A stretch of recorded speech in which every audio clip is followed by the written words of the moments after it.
Sit up.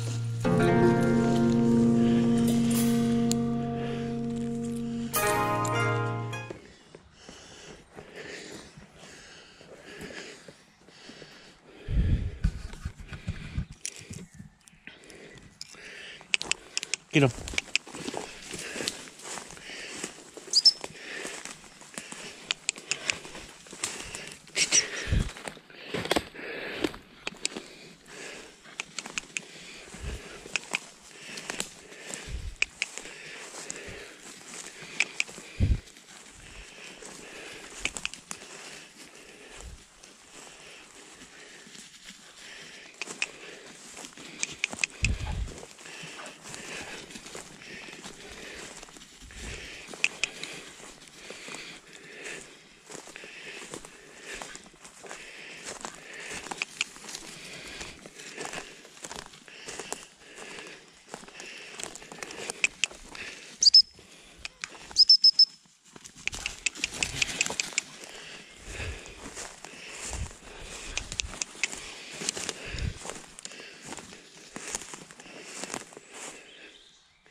Good girl.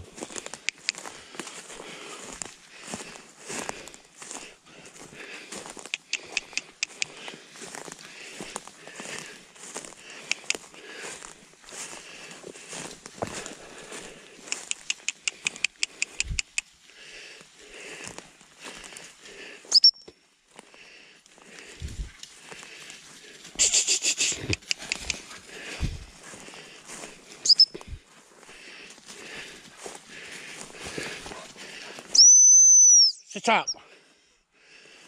Get out.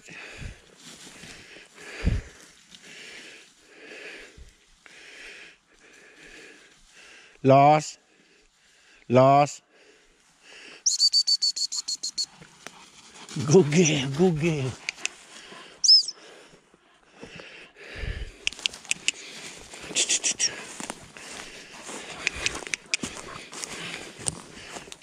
Get on.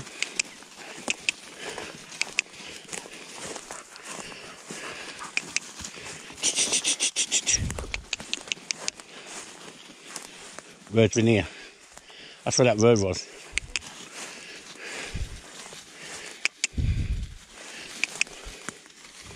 When hunting your dog through the woods, you should be able to put your whistle away and the dog should just flow through the woods, because the confidence between you and the dog should be there.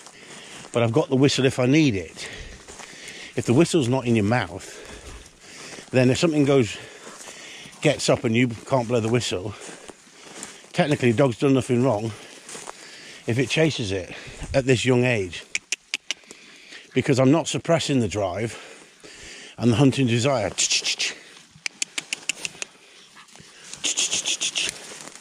I want the dog to want to enjoy what it's doing.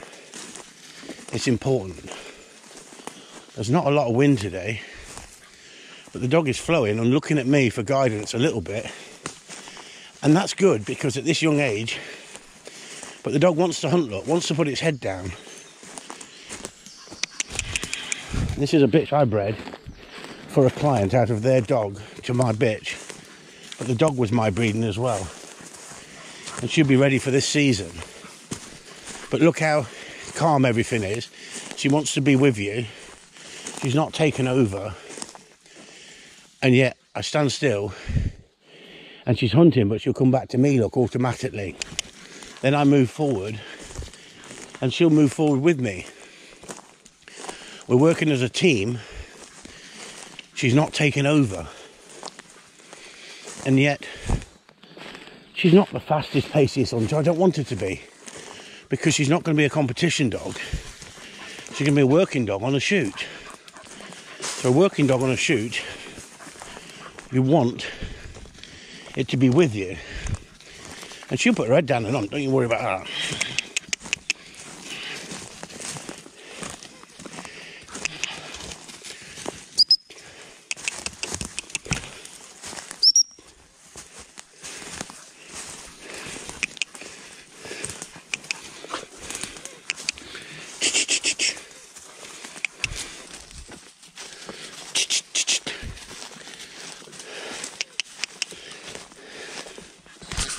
If you go down in the woods today.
Notice, I'm not throwing things all the time for her, as I wanted to learn to hunt.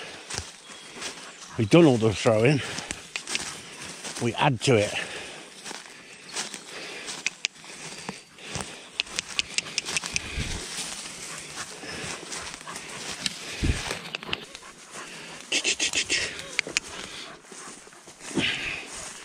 So what she needs now, she's had a good 10-minute hunt through the woods and she's blowing.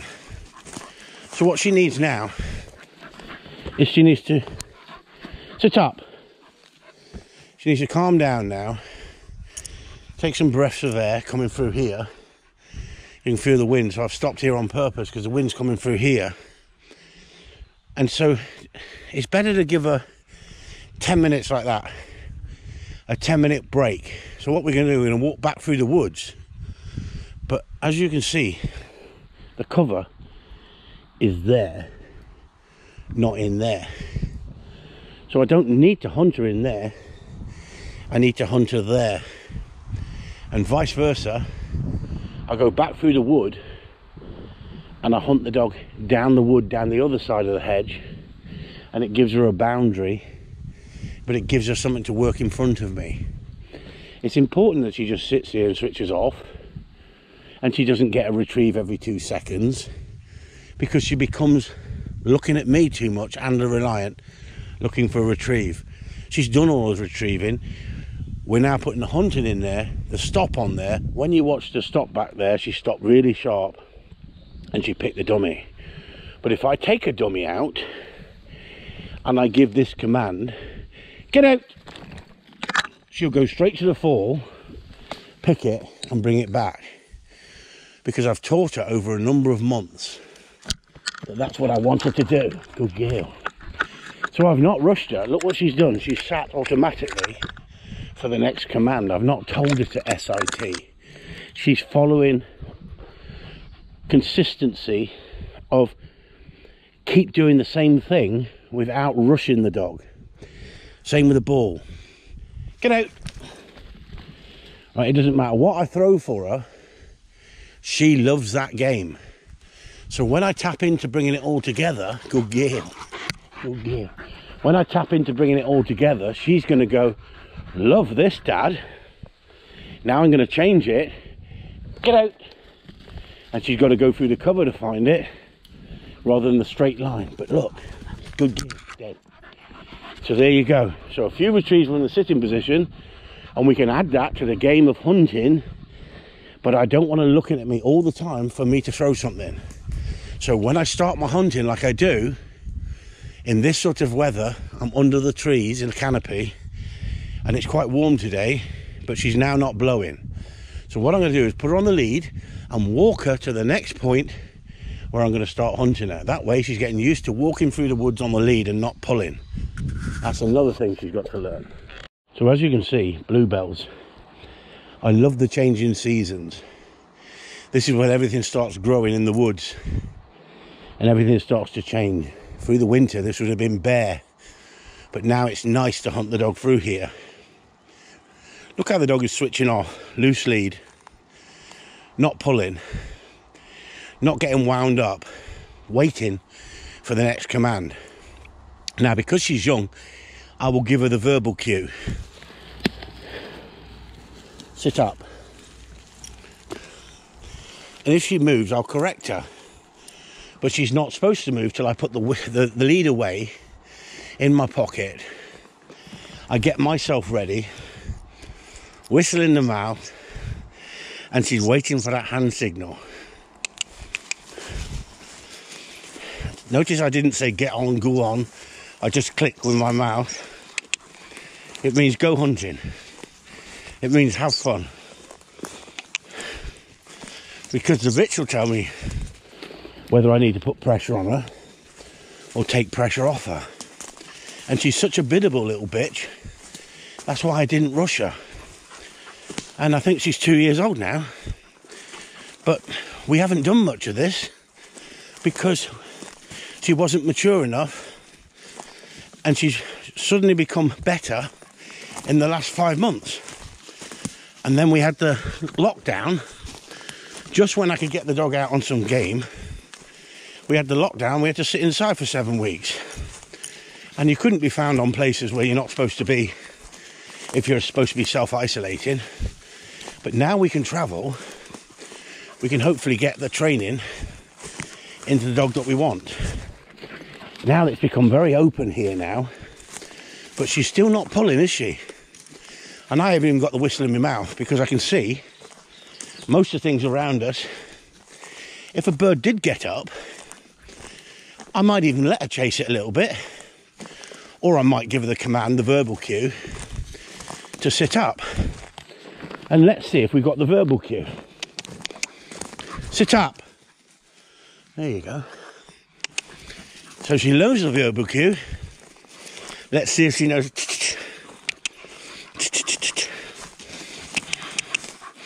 You know.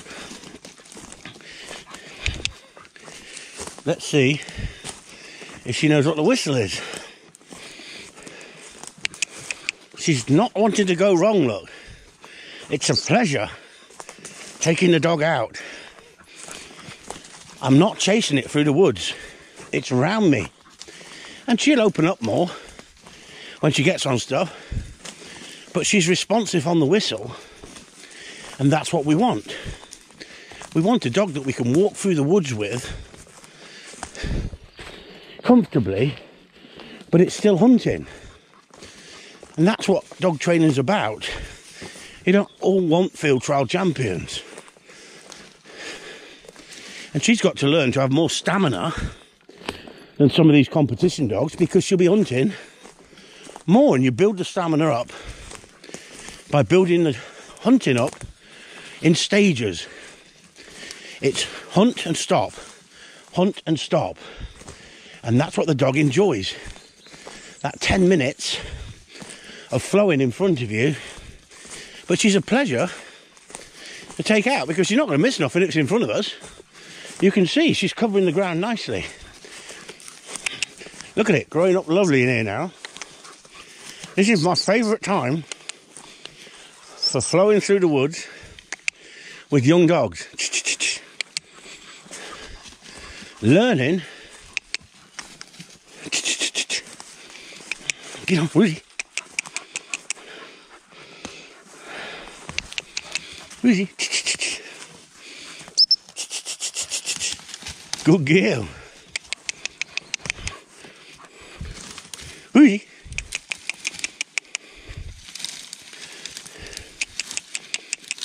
Good girl. Good girl. Good girl. So she learnt from that. Stick pal, she found something.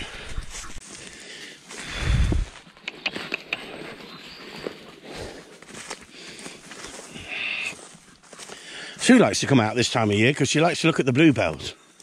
That's what she's here for. She's here to look at the bluebells. And when the sun shines through onto these woods, they look stunning, especially here, look, where they're beginning to come up, look. Look at them all here, Sue.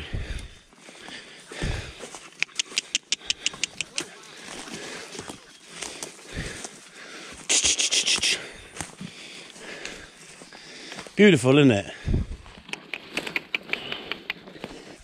She's got to learn to use that nose, look. But look how honest she is. Look how she's turned into such an honest bitch by not rushing her, not putting her under pressure. That's what this is about. Good girl. Get out. Where is he? Where is he? Where's he gone? Got to teach her to put her nose down. There you go. Good girl. Good girl.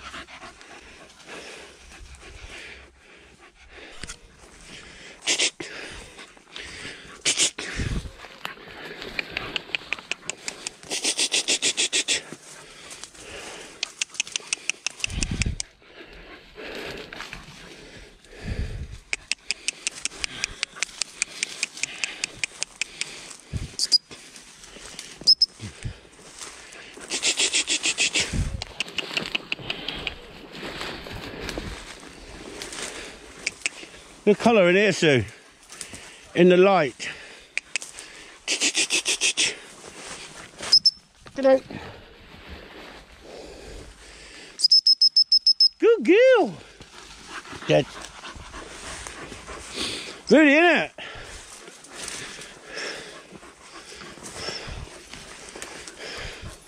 There you go. Get down. Get up. Got to give your dog a break.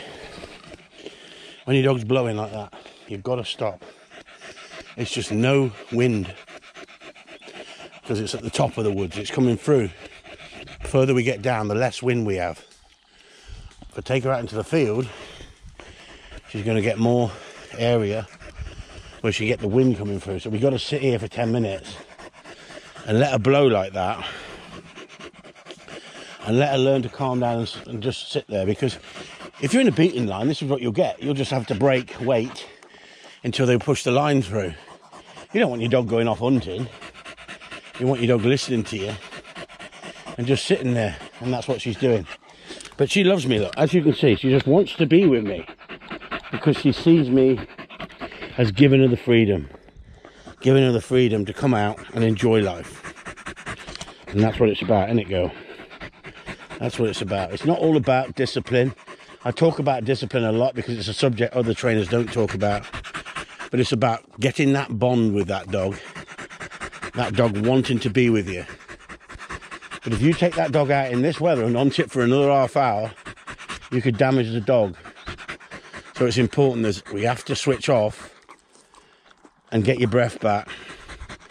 And we start building up the stamina as the season goes, getting ready for the season.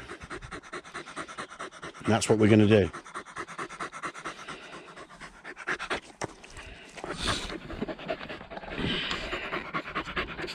Up.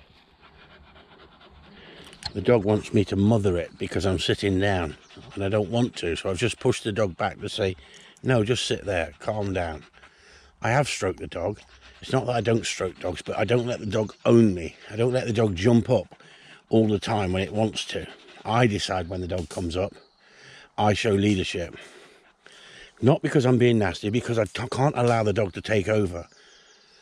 She's got to sit there and switch off and not race through until I tell her, and not leave that spot till I tell her, because this is no different than standing on the peg. You want that dog sitting there until you tell it it can go and fetch a retrieve. And that's important.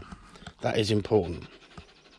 It's part and parcel of building that structure, that balance, dog understanding what you want it to do, setting parameters, and then the dog just sees you as a leader but loves being with you for the right reason. And that's what it's about. It's not all about hunting like a demon or you've got to have 100% control all the time. When I need the control, the dog better listen to me, because I've taught the dog the behaviour. As simple as that. And if you teach it the way I show you, you get a dog that wants to be with you, not because you forced it to be with you. She wants to jump up and mother me and say, stroke me, because I'm sitting down in this position. I'm saying to her, no, sit there and calm down and just relax, switch off, chill. She's blowing. She needs to stop blowing. She needs to get her energy back and give her another 10 minutes and then do the same thing again.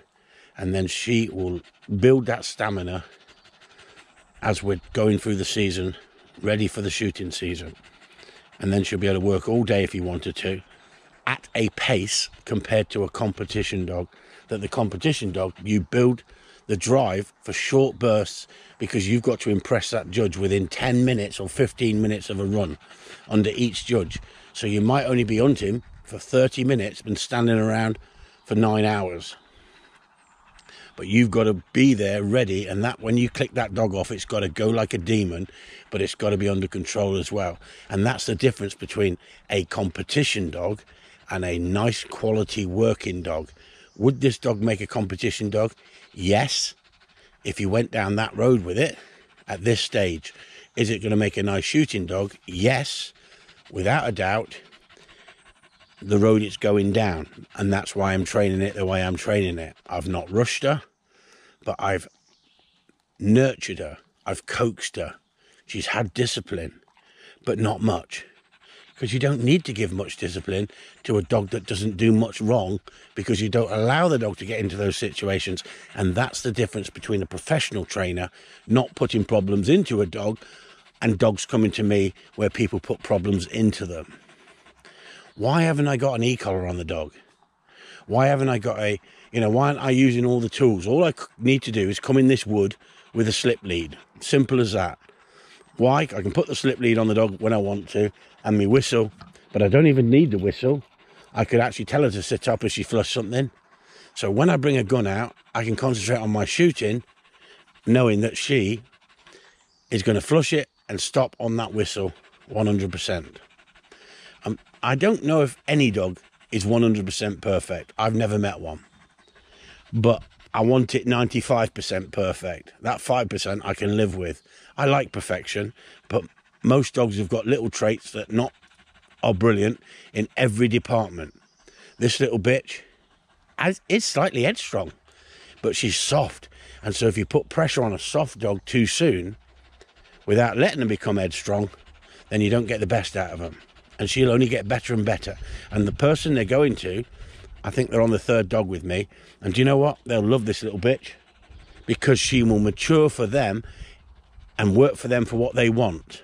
And that's what it's about. It's about, I'm over the moon that they said, no hurry, don't rush her, give her time. Because at the end of the day, if she's in for 20 weeks, I've got to get her ready in 20 weeks. That's my job. I have to set a time. You just can't make it endless. But she's in the lucky position, because these are regular customers and they look after me, I look after them. And I said, when she's ready, you can have her. And he said, I don't want her till she is ready. And that's the way it should be. But life's not like that sometimes. But they've not pestered me about the bitch. But when they want the bitch is going to be there ready now for this season, if the season's on for them. If not a problem. We can give her a little bit more. Or he can have her, no problem at all. But he's got 2 other dogs, and that's why he's not in a hurry. Because he's using those dogs, but he knows that they're getting older, and he needs something to replace it. And it takes about 2 years to get the dog to this sort of standard that will listen to you, respond to you, without nagging and shouting at it. She's not got no faults. She doesn't make noise. She's perfect with other dogs. She's soft mouth. She's gentle, and she wants to please. What else do you want? She now needs experience, and that is where she'll become so much better. A year down the line, with experience now, she will be a dog that everybody goes, wow, that is a lovely, lovely dog. Lovely bitch. So there you go. That's Chris Upton signing off from Corleone Gun Dogs, somewhere in a freaking wood with a darling wife. Say hello. Hello. Hello, she says in the background. She don't want to be on camera though. That's what she said. Look at that little tongy wongy, it's bleeding. She's had a bleeding tongy wongy look. Does it bother her? No. Not in the slightest. Come here. Good girl, yay! Get on there. Go and play. Go and play. And she sits there like that because she's looking to me for that fun, that freedom. I've given her the freedom to run around the woods. But until they know what it's all about big time, they just look to me for guidance to say, come on, Dad, let's do that thing that we do when we're having fun. And that's what it's about. I've not told her to sit there. She's going to come in now, though, because Sue didn't realise that if she bends down, what would the dog do? Come in. Hang on, Sue. Stay there, because you're not supposed to be on camera. Get out. Keep talking. Good girl. Get out. Why'd you keep going? Keep going. Click, click, click, click, click. Now. Good girl. Get out. Good girl. Up there.